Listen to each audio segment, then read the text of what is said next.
नमस्कार दर्शकों, आप देख रहे हैं द न्यूज नाउ एक्सप्लेन्ड और मैं हूं रजत वोरा आपके साथ। कश्मीर घाटी में लगातार हो रही निर्मम हत्याओं के बीच कश्मीरी पंडित जो पीएम पैकेज एम्प्लॉयज के तहत कश्मीर घाटी में काम कर रहे हैं, इसके अलावा जो अलग अलग माइनॉरिटी कम्युनिटीज जो जम्मू से या देश के अलग अलग हिस्सों से जो कश्मीर घाटी काम करने गए हुए हैं, काफ़ी खतरा जो है वो उन्हें महसूस हो रहा है और डर के माहौल के बीच में वो कश्मीर घाटी छोड़कर जम्मू आना शुरू हो चुके हैं। देर रात एक ताज़ा अपडेट अमर सत्य आपके साथ साझा कर रहे हैं, जहां पर कश्मीरी पंडित पीएम पैकेज के तहत जो एम्प्लॉयज कश्मीर घाटी में लगे हुए हैं वो वापस अपने घरों की ओर लौट रहे हैं। कल भी भारी मात्रा में जो एक तरीके का वापसी है वो कश्मीरी पंडित एम्प्लॉयज ने की है और कुछ ने तो यहां तक कहा कि वहां पर रहना जो है वो काफ़ी मुश्किल हो चुका है और सरकार को कुछ पुख्ता इंतजाम करने होंगे ताकि परमानेंट सोल्यूशन जो है वो निकाला जाए, क्योंकि कश्मीर घाटी में लगातार इस तरह की किलिंग्स होना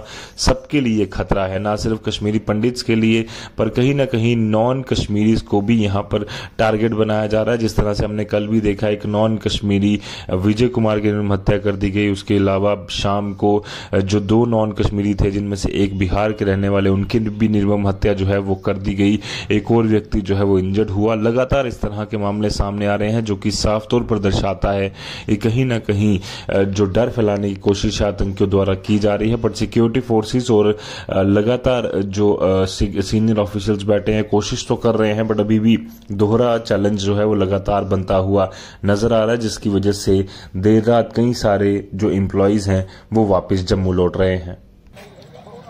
बद से बदतर होते जा रहे हैं। वहाँ पे टेरर का माहौल है। पोजीशन बहुत बद से बदतर होती जा रही है। एक माइनॉरिटी के लिए वहाँ रहना बहुत मुश्किल से मुश्किल होता जा रहा है। तो आप कैसे पहुंचे हैं यहाँ पर? सर हम तो बस जैसे हमने सुना कि सुबह जो बेचारा वो बैंक एम्प्लॉय था वो बेचारा मारा गया, तो फिर हमारी टांगे वहाँ नहीं, और हमने गवर्नमेंट को पहले से अल्टीमेटम दे रखा था 24 घंटे का कि जब तक कि हमारे को आप रिलोकेट नहीं करेंगे, कोई डिसीजन हमारे लिए फेवर में नहीं आएंगे, तब तक नहीं तो हम 24 घंटे में पलायन करेंगे, और वो पलायन हम अभी कर चुके हैं। बहुत से कश्मीरी पंडित कर्मचारी वहाँ पर हैं, दूसरे समुदाय के लोग भी। तो में एक ही सोल्यूशन है, वो है कि जो जितने भी माइनॉरिटीज वहाँ पे जॉब कर रहे हैं उनको जम्मू रिलोकेट किया जाए टाइम बीइंग के लिए। हम नहीं बोलते कि आप परमानेंट हमें शिफ्ट कीजिए, लेकिन जब तक वहाँ पे हालात हमारे फिजिबल नहीं होते रहने लायक, तब तक हमें जम्मू रिलोकेट किया जाए। तो बिल्कुल ये लोग देख सकते हैं, और हम सब with in couple of days यहाँ पे आहिस्ता आहिस्ता करके आ रहे हैं और हम जम्मू में ही प्रोटेस्ट स्टार्ट करेंगे। सर आज आपके साथ कौन-कौन? हमारे साथ 10 फैमिलीज मेरे साथ हैं, सुबह भी 40-50 फैमिलीज आ चुकी है और पीछे और फैमिलीज आ रही हैं। सर अभी श्रीनगर में क्या हालात तो बद से बदतर होते जा रहे हैं। एक माइनॉरिटी के लिए वहाँ रहना इम्पॉसिबल होता जा रहा है। देखिए कि सुबह से 4 किलिंग हो चुकी है, वहाँ तो रहना का कोई सवाल ही पैदा नहीं होता। ठीक है, तो इस समय आप पलायन कर रहे हैं, वहाँ से आप नौकरी के लिए गए थे, सरकार से क्या कहना चाहेंगे? सरकार से अभी एक ही हमारी डिमांड है, जब तक हालात थोड़े फेवरेबल होते हैं तब तक हमें रिलोकेट की जाए जम्मू, ताकि हम अपनी जान बचा पाएं, और कुछ नहीं, बस एक ही डिमांड है। वैसे हमने ऐसी कोई डिमांड नहीं रखी है कि जो गवर्नमेंट करना पाए। अभी जो लगातार हत्याएं हो रही है उसमें डर का माहौल है। माहौल तो काफी डर का है, काफी ज्यादा डर तो है। माइनॉरिटीज काफी ज्यादा डर की हुई है। अब देखते हैं गवर्नमेंट ने हमारे बारे में क्या सकता।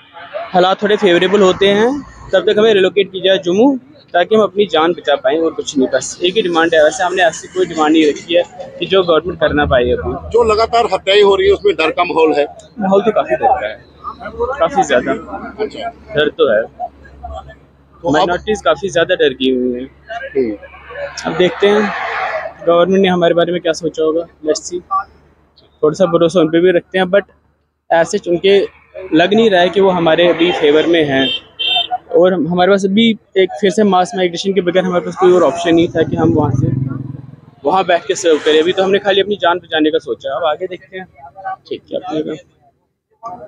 बता चुका हूँ कि हालात बहुत बुरे हैं, रहने लायक नहीं है बिल्कुल भी, खासकर हिंदूज के लिए बिल्कुल भी रहने लायक नहीं है। अभी आपने आधा घंटा पहले सुना होगा कि अभी बड़गाम में 2 माइग्रेंट लेबर जो नॉन लोकल थे वहाँ के, उनको भी गोली मारी गई है। तो अब आप सोच सकते हैं, आप समझ सकते हैं कि हमारे लिए कितना फिजिबल है वहाँ रहना। पॉइंट ब्लैंक से शूट किया जा रहा है। आज विजय कुमार जी को शहीद किया गया, परसों रजनीवाला जी को शहीद किया गया, उससे कुछ दिन पहले हमारे राहुल जी शहीद हुए, उससे कुछ दिन पहले हमारे सुपिंदर कौर, अक्टूबर में सुपिंदर कौर जी, दीपक चंद जी शहीद किए गए, उनसे पहले ML बिंद्रू, उनसे पहले अजय दर। हमको क्या लाशें उठाने के लिए कश्मीर भेजा गया?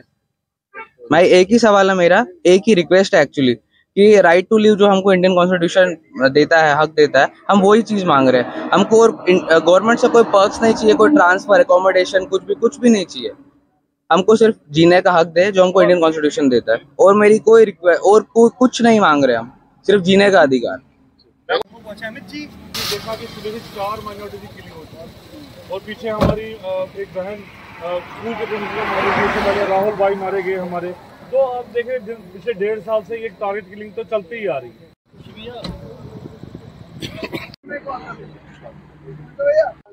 सामान हाँ ये भी आ गए, सारे आ गए, ये एम्प्लॉई सारे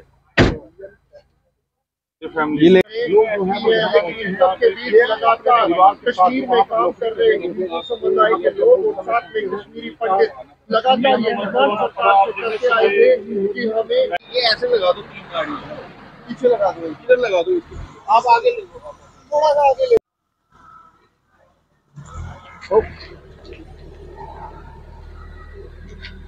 वही कर रहे हैं।